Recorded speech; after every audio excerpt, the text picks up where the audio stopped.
I used to keep it because like obviously social media is the place where you take your highlight reel, right?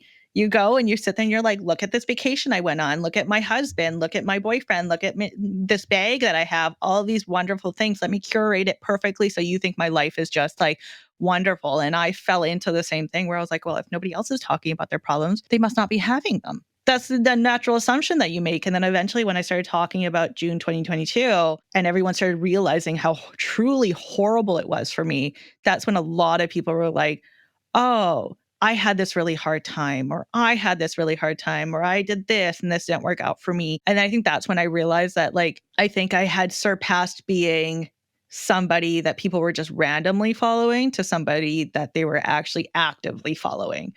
And that was a really weird one for me because I never set out, like at the start of this, you said that I'm one of the most influential in the, like, I never, that was never my goal. Like, I just never, like, it's weird to hear that.